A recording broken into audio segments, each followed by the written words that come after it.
طواف کی نفل نہیں ہوتی، 2 رکعت واجب طواف ہوتی ہے۔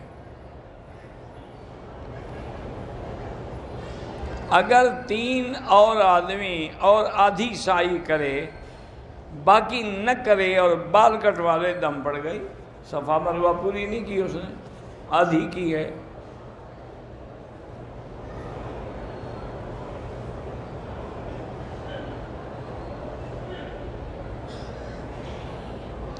میں یتیم بھی ہوں، غریب ہوں، 4 سال ہو گئے شادی کو، لیکن میرا شوہر جو ہے وہ نامرد ہے۔ میرے والدین کو تو پتہ نہیں ہے، لیکن میرے شوہر کے گھر والوں کو پتہ ہے۔ وہ ٹھیک بھی نہیں ہوتا، آپ کو خلع لینے کا حق ہے، آپ خلع لے لیں۔ عمرے کے طواف کے بعد ابھی بال نہیں کاٹے تھے کہ جھوٹ بولنا تو ویسے ہی حرام ہے، عمرے میں ہو یا کیسے ہو، استغفار کرو۔